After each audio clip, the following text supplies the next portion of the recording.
The central tenet of academic reform, and for all constructive change in college sports, is that intercollegiate athletics is embedded in higher education, that college athletics is part of the educational process, that it has educational value.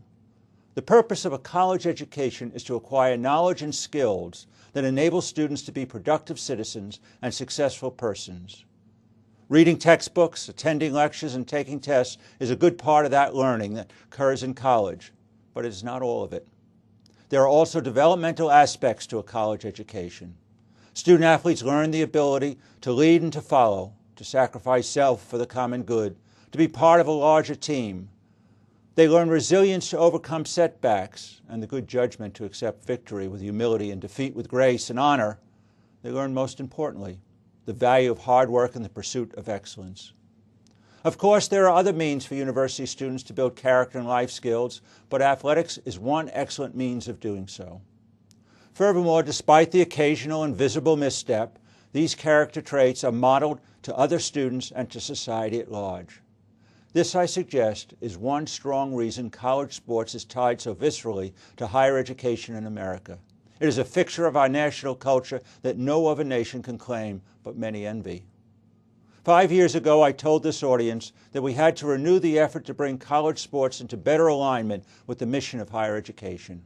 We have to educate students, and that is our purpose. Today, my commitment to academics first has not changed.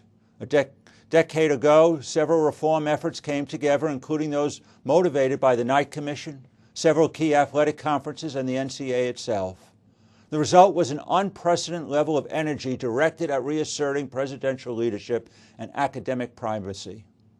We are making significant progress.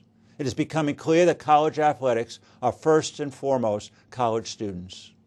When I initially talked about academics first 5 years ago, the graduation rate of student athletes in Division I was 58%, 3 percentage points better than the general student body.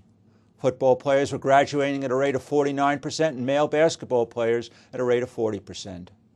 5 years later, student athletes are graduating at a rate of 63%, 5 points better than 5 years ago. That is significant progress. Anyone knowledgeable about graduation rates knows that for a large population of students, an increase of 5 percentage points, plus upward trends in all demographic categories, is genuine and serious progress.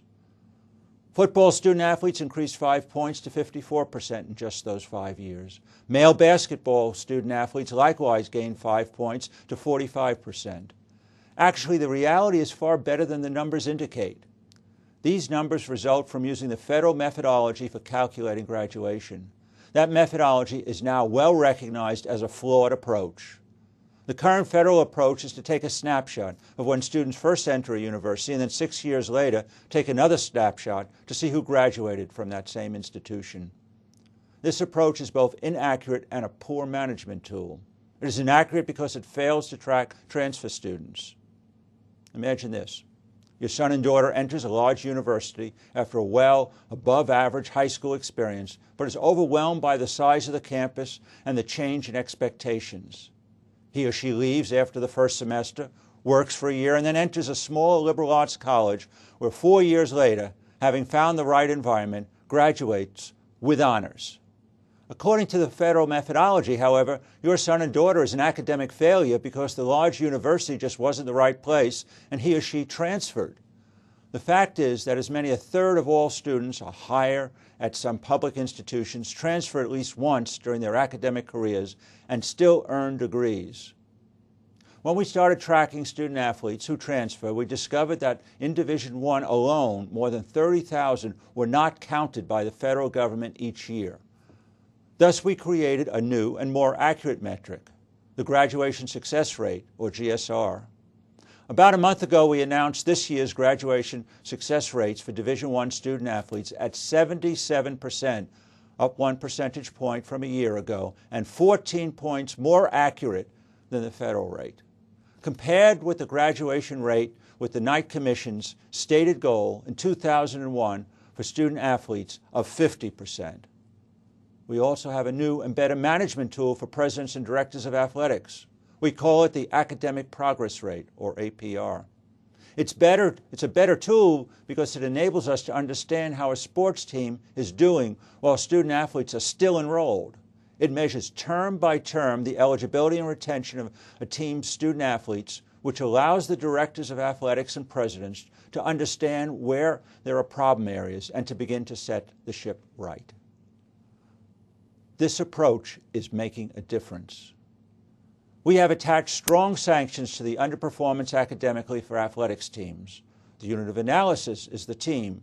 If a team has a low APR, under 925, which predicts a 60% graduation rate, then the team loses scholarships. In Division I, the ability to compete successfully is tied to recruiting incoming student athletes. And with the loss of scholarships, that ability to compete is diminished. We are getting the attention of the athletics community. The goal is to change behavior, not to punish. But if the loss of scholarships does not yield improved academic performance, then there will be more severe sanctions, including the ability to compete in postseason championships, such as the basketball Final Four. We are assisted in meeting our goals by the media.